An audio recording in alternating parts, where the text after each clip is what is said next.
నమస్తే అండి. ఈరోజు మనం సెరెబ్రల్ పాల్సీ గురించి మాట్లాడుకుందాము. సెరెబ్రల్ పాల్సీ అంటే ఏంటి అంటే ఎదిగే పిల్లల మెదడులో ఏదన్నా ఇన్సల్ట్ వల్ల బ్రెయిన్ డ్యామేజ్ అయ్యి దానివల్ల పిల్లల యొక్క మానసిక శారీరక ఎదుగుదల ఎఫెక్ట్ అవడాన్ని సెరెబ్రల్ పాల్సీ అంటామండి. సో ఈ బ్రెయిన్ డ్యామేజ్ అనేది ఎందువల్ల అవుతుంది అనుకుంటే అది తల్లి గర్భంలో ఉన్నప్పుడు అవ్వచ్చండి, డెలివరీ టైంలో అవ్వచ్చు, పుట్టిన తర్వాత అవ్వచ్చు. తల్లి గర్భంలో ఉన్నప్పుడు తల్లి తీసుకునే మందుల వల్ల కానీ, తల్లికి ఏమన్నా ఇన్ఫెక్షన్లు వచ్చినా కానీ, లేదంటే బిడ్డకి ఆక్సిజన్ బ్లడ్ సరఫరా సరిగ్గా లేకపోయినా కానీ, అదే విధంగా పుట్టే టైంలో పిల్లలు ఏడవకపోవడం వల్ల కానీ, పుట్టిన తర్వాత బ్రెయిన్ కి ఇన్ఫెక్షన్ రావడము, లేదంటే షుగర్ తగ్గటము, లేదు అంటే జన్యుపరంగా మెదడు ఎదుగుదలలో ప్రాబ్లం ఉన్నా కానీ ఇలా సెరెబ్రల్ పాల్సీ అనేది రావచ్చండి. సో సెరెబ్రల్ పాల్సీ అనేది మనం ప్రివెంట్ చేసుకోవచ్చా అంటే చేసుకోవచ్చండి.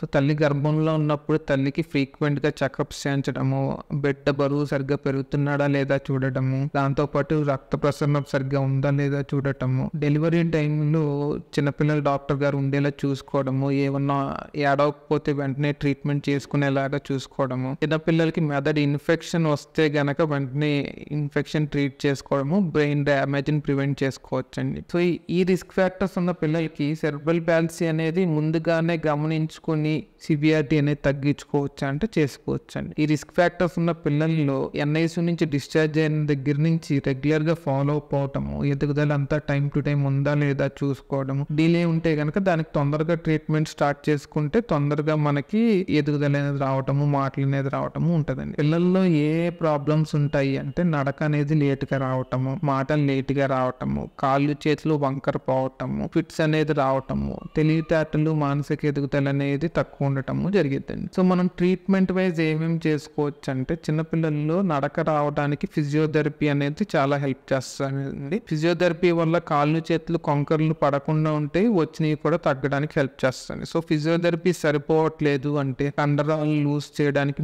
మందులు పెట్టుకోవచ్చు. అవి కూడా సరిపోవట్లేదు అంటే మనం ఇంజెక్షన్లు పెట్టుకోవడము, లేదంటే సర్జరీ చేసుకోవచ్చు. అండ్ మాటలు రావడానికి అదే విధంగా స్పీచ్ థెరపీ ఇచ్చుకోవచ్చు. చిన్నపిల్లలకి ఫిట్స్ అనేది వస్తున్నాయా లేదా అని చూసుకోవడము, వస్తుంటే కనుక అగ్రెసివ్గా ట్రీట్మెంట్ చేసుకోవడము చాలా ఇంపార్టెంట్ అనేది. సో అదే మాదిరిగా ఈ పిల్లల్లో చాలా సివియర్గా సెరెబ్రల్ పాల్సీ ఉంది అంటే ఈ పిల్లల తెలివితేటలు అనేవి కూడా ఎఫెక్ట్ అవుతాయండి. అలాంటి పిల్లలకి స్పెషల్ ఎడ్యుకేషన్ అనేది ఇచ్చుకోవడము, లైఫ్ స్కిల్స్ అనేది నేర్పించడము చాలా ఇంపార్టెంట్ అండి.